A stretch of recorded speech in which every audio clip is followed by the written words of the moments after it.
सीधा सीधी है कि कायदे में रहोगे तो फायदे में रहोगे।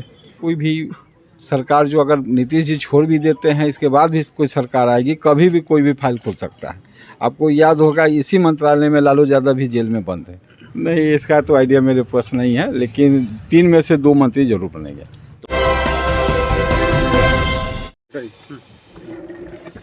नमस्कार, आप देख रहे हैं सिटी पोस्ट और मैं हूं अभिषेक मिश्रा। बात एक बार फिर एमएलसी मुकेश सहनी की। मंत्री से एमएलसी बनाया, पूर्व मंत्री बनाया बीजेपी ने, और पहले ही चेताया था, बीजेपी के एक सांसद हैं, पहले ही चेता रहे थे कि अगर आप यूपी का मैदान नहीं छोड़ेंगे तो आपके हाथ से बोचहा की सीट भी जाएगी और आपके हाथ से मंत्री पद भी चला जाएगा। मुकेश सहनी ने इस धमकी को, इस चेतावनी को गंभीरता से नहीं लिया। वो ये कहते रहे कि ये तो सांसद कह रहे हैं, वो तो बीजेपी के इशारे पर कह रहे हैं, कहाँ पीएम मोदी और कहाँ अमित शाह कह रहे हैं। लेकिन मंत्री पद तो चला गया, 3 विधायक भी चले गए। बड़ी कीमत चुकाई है मुकेश सहनी ने, और ख़ासकर बोचहा में अपना उम्मीदवार उतारा, उसके बाद ये कीमत उनको चुकानी पड़ी है। हमारे साथ वही सांसद हैं, बीजेपी के बड़े नेता हैं, पार्टी के सांसद हैं और फायर ब्रांड नेता आप तो हैं। अजय निषाद जी हैं, मुजफ्फरपुर के सांसद हमारे साथ हैं। सर, आपने कहा मंत्री पद चला जाएगा, बोचहा की सीट चली जाएगी, और बहुत पहले कहा, तब इसको कयासी का कहा जा रहा था। इस राजनीति इस दिशा में जा रही है, घटनाक्रम उस दिशा में जा रहा है। था नहीं ऐसा, पार्टी की ओर से सब कुछ पहले तय हो गया था। नहीं, ऐसा कोई तय नहीं हुआ था। मैं भारतीय जनता पार्टी के सांसद होने के साथ साथ बिहार प्रदेश में वरिष्ठ उपाध्यक्ष भी हूँ। तो हम लोग की नैतिक जिम्मेदारी बनती है कि पार्टी में कोई भी गतिविधि हो, अगर पार्टी के खिलाफ हो, गठबंधन के खिलाफ हो, तो सबको पार्टी के जो सुप्रीमो हैं, जो शीर्ष नेतृत्व हैं, उनको अपनी बात को पहुंचाना होता है। तो जब ये पहली बार यूपी चुनाव लड़ने का मन बनाए, तो मैंने उस समय ही चेता दिया था कि यूपी से अगर यू टर्न नहीं लीजिएगा तो बोचहा आपके हाथ से चला जाएगा।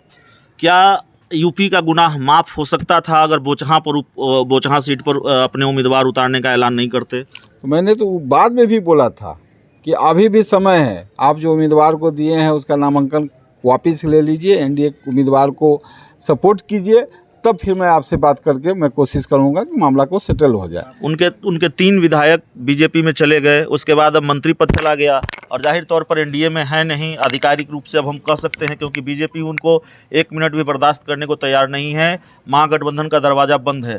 लेकिन क्या उनकी राजनीतिक मुश्किलें यहीं तक सीमित है? आप ही की पार्टी के राज्यसभा सांसद हैं विवेक ठाकुर, उन्होंने कहा है मैं सबूत दे सकता हूँ, काफ़ी अनियमितता हुई है, गड़बड़ी हुई है उनके मंत्रालय में, और जाँच होनी चाहिए उनके कार्यकाल की। अब तो देखिए, वो तो माननीय नीतीश जी का मामला है, अगर वो चाहेंगे तो जांच हो जाएगा, वैसा कोई बात नहीं है। अगर विभाग में कोई गड़बड़ी अगर हुई है तो ये कोई भी सरकार जो अगर नीतीश जी छोड़ भी देते हैं, इसके बाद भी कोई सरकार आएगी, कभी भी कोई भी फाइल खोल सकता है। आपको याद होगा इसी मंत्रालय में लालू यादव भी जेल में बंद है। तो ये भी समझने की ज़रूरत है। इशारों में कहीं आप ये तो नहीं कह रहे कि बीजेपी पीछा नहीं छोड़ेगी मुकेश सहनी की? बीजेपी कभी किसी का पीछा नहीं छोड़ती, बहुत बड़ी पार्टी है, और हमारे कितने दलों के साथ गठबंधन है, और ऐसा नहीं है कि हम हर गठबंधन के पीछे पड़े रहते हैं।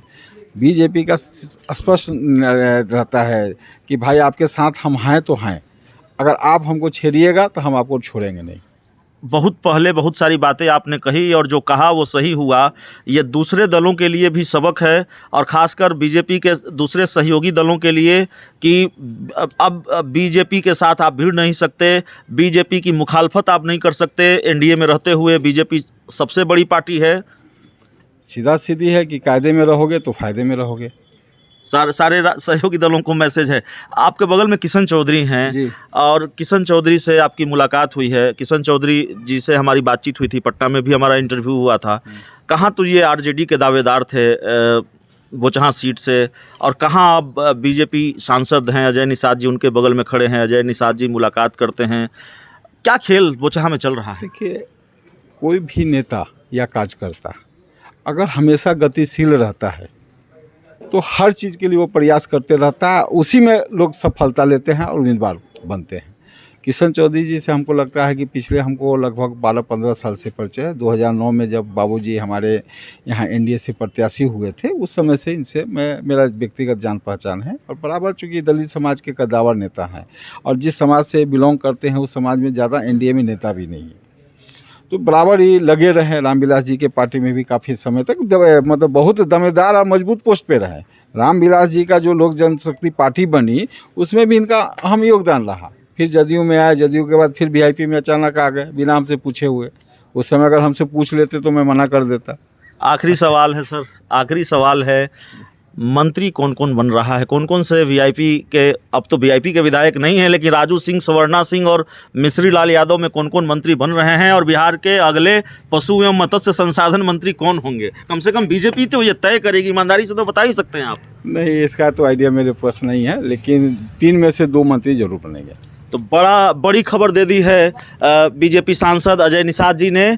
3 में से 2 विधायक मंत्री बनने जा रहे हैं। इस पूरे इंटरव्यू में इतना ही, और बिल्कुल बिना लाग लपेट के अपनी बात रखते हैं और लंबे वक्त से रखते आ रहे हैं। मैंने पहले ही कहा कि बहुत पहले कह दिया था कि यूपी का मैदान नहीं छोड़ेंगे और बोचहा सीट चली जाएगी, मंत्री पद चला जाएगा, वही हुआ भी है। तो यही अंदाज और यही मिजाज, इसी अंदाज और मिजाज के लिए जाने जाते हैं बीजेपी सांसद अजय निषाद। तो इस पूरे इंटरव्यू में इतना ही। बहुत बहुत धन्यवाद।